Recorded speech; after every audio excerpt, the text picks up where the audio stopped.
여러분 안녕하십니까. 2025년 6월 1일 6월의 첫째 주를 맞이하였습니다.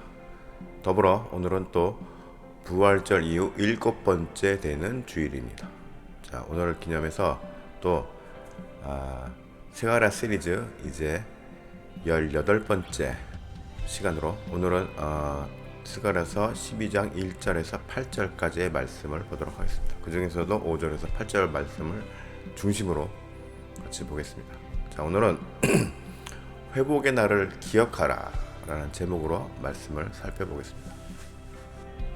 먼저 5절, 유다의 우두머리들이 마음속에 이르기를 예루살렘 주민이 그들의 하나님 만군의 여호와를 말미암아 힘을 얻었다 할지라. 6절, 그 날에 내가 유다 지도자들을 나무 가운데 화로 같게 하며 곡식단 사이에 횃불 같게 하리니 그들이 그 좌우에 에워싼 모든 민족들을 불사를 것이요 예루살렘 사람들은 다시 그 본 곳 예루살렘에 살게 하리라. 7절, 여호와가 먼저 유다 장막을 구원하리니 이는 다윗의 집의 영광과 예루살렘 주민의 영광이 유다보다 더하지 못하게 하려 함이니라. 8절, 그날에 여호와가 예루살렘 주민을 보호하리니 그 중에 약한 자가 그날에는 다윗 같겠고 다윗의 족속은 하나님 같고 무리 앞에 있는 여호와의 사자 같을 것이라. 오늘 본문 12장 1절에서 4절까지의 내용을 먼저 요약해보면 이스라엘이 비록 범죄를 했습니다. 범죄를 저질렀어요. 그래서 하나님의 벌을 받았죠. 그런데 이제 그 징벌의 기한이 다 찼습니다. 그래서 이제 이스라엘이 회개할 때 하나님이 다시금 이스라엘에게 힘을 주시고 징벌의 도구로 사용하였던 주변의 나라들을 굴복시킬 것임을 선포하시는 말씀입니다.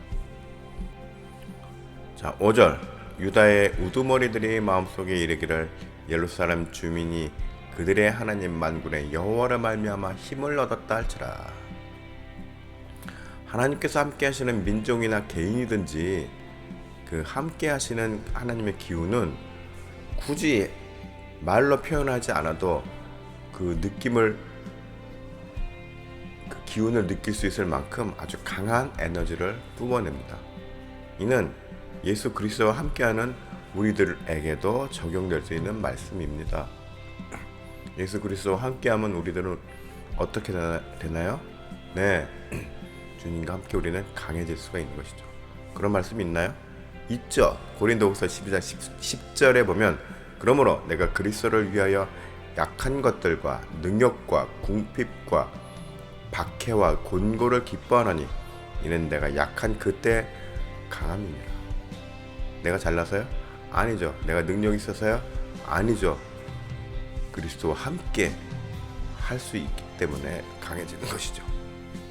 6절, 그날에 내가 유다 지도자들을 나무 가운데 화로 같게 하며 곡식단 사이에 횃불 같게 하리니 그들이 그 좌우에 에워싼 모든 민족들을 불사를 것이요 예루살렘 사람들은 다시 그 본 곳 예루살렘에 살게 되리라.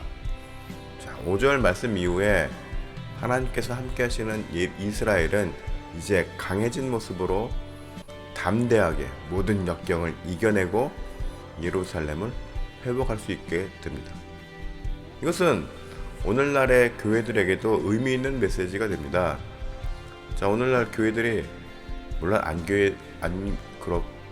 그런 교회들도 많습니다. 영적으로 아주 건강한 교회들도 많은데 문제는 어디 하면 딱 알만한 그런 대형 교회들이 심지어는 뉴스 매체들에도 소개될 수 있을 만큼의 어떤 영향력이 큰 교회들이 무너지고 약해지는 모습을 보인단 말이죠. 왜 그럴까요? 그런 교회들이 교만해져서 교회의 주인 되신 예수 그리스도를 의지하지 않기 때문입니다.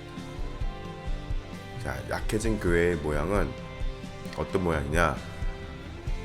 예배의 모양은 있으나 또 말씀의 선포는 있으나 복음이 왜곡되고 예배가 왜곡되어서 진리가 가리워져 있는 교회입니다. 그러나 하나님은 뭐라고 말씀하십니까? 주님은 고린도서 6장 7절에 진리의 말씀과 하나님의 능력으로 의의 무기를 좌우에 가지고 진리의 말씀과 함께 하라고 합니다. 그래야지 하나님의 능력이 함께 한다는 것이죠. 그리고 하나님의 능력은 뭐로부터 나와요? 의의 무기, 옳은 일입니다. 옳은 일. 그런데 교회들이 이런 옳은 일을 버리고, 옳은 일을 하지 않고 불의한 일을 하기 때문에, 불의한 언행을 일삼기 때문에 힘이 없어지는 것이죠.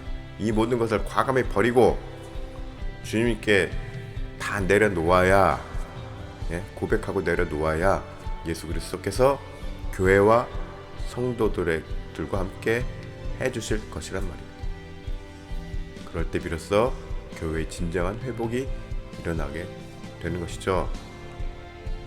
자, 7절 여호와가 먼저 유다 장막을 구원하리니 이는 다윗의 집의 영광과 예루살렘 주민의 영광이 유다보다 더하지 못하게 하려 함이니라.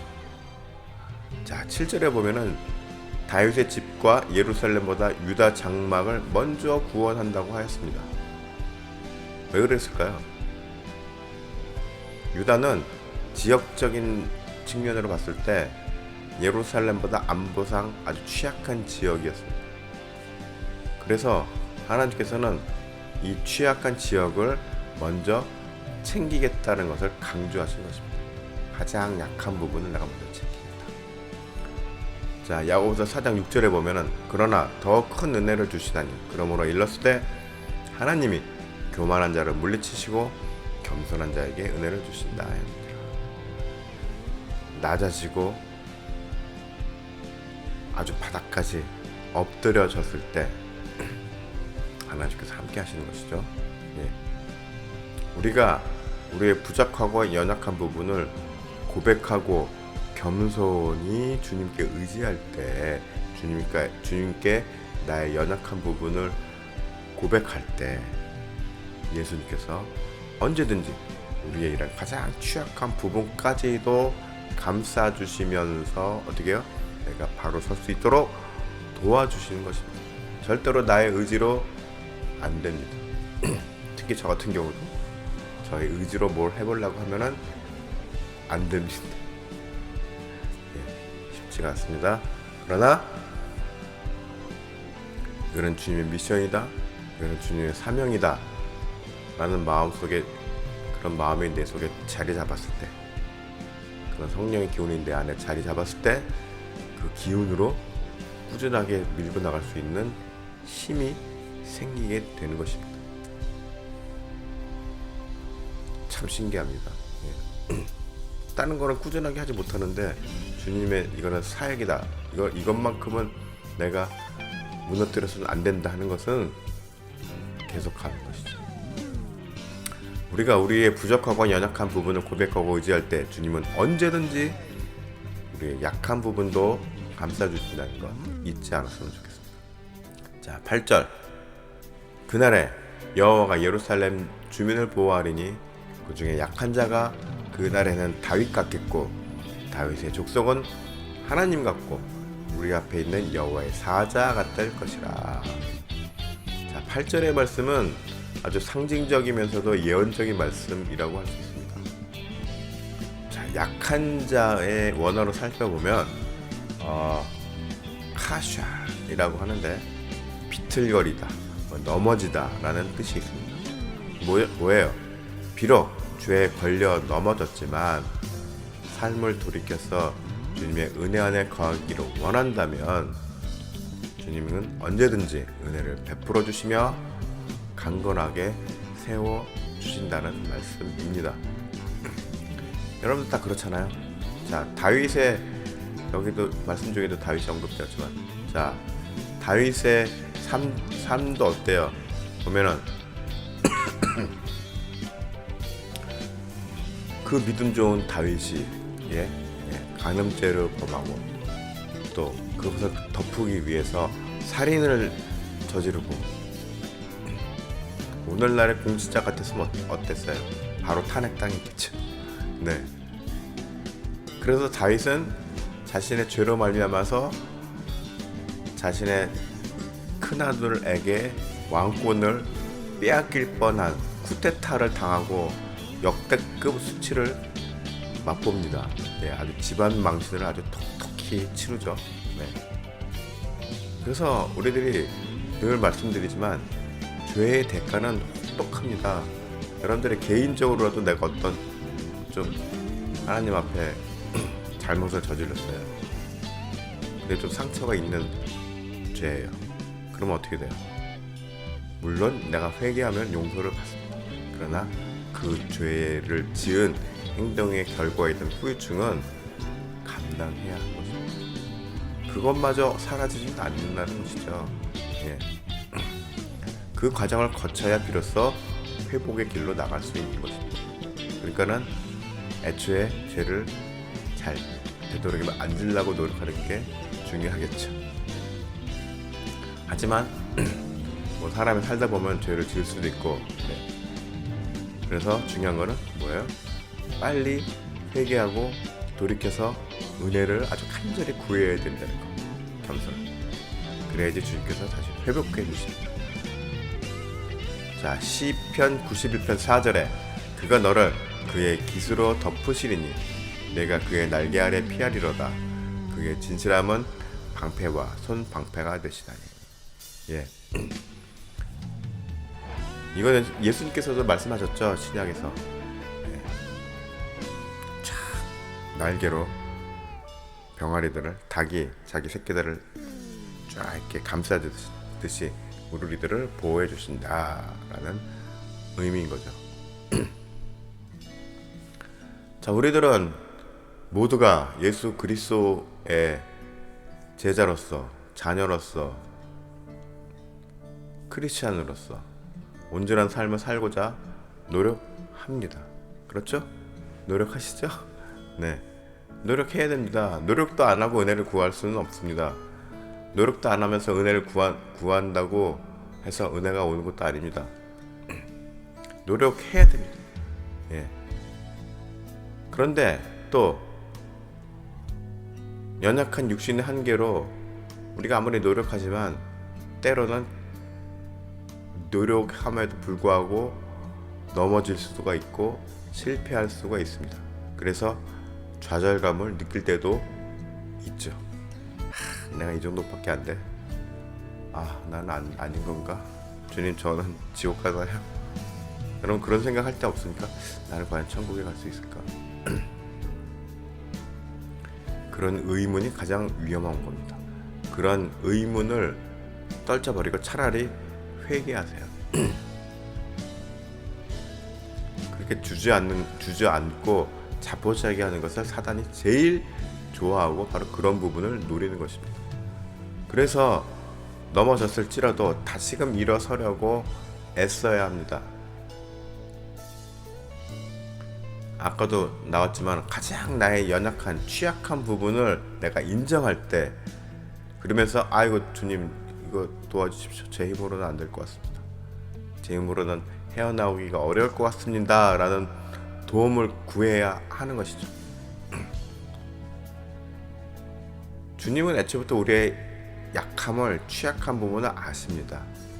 그런데 재밌는 것은 주님은 우리의 문 앞에 서서 기다리고는 계십니다. 예. 기다리고는 계십니다. 그런데 우리가 문을 먼저 열어야 되는 것이죠. 그 유명한 그림도 있죠. 네. 자, 여러분들 모두 살아가면서 이 세상 살아가는 게 참 힘들죠. 쉽지가 않습니다. 일부 능력 있는 사람들 빼고는 정말 살아가는 게 쉽지가 않습니다. 그래서 삶이 벅찰 때도 많습니다. 저도 그럴 때가 많이 있었습니다. 지금도 뭐 늘 벅찬 상황이기는 합니다만, 우리는 모두 살아가면서 힘들고 벅찬 상황이 올 때마다 주님께 부르짖고 도움을 구하며 나의 연약함과 부족함을 고백하고 인정하면서 주님께서 저를 도와주실 것을 믿습니다. 신뢰를 표해야 합니다. 고백해야 합니다. 그럴 때 비로소 우리들에게 회복의 은혜가 임한다는 사실. 여러분들 모두 그러한 회복의 은혜를 누리는, 경험하는 그런 성도들이 되시기를 축복합니다.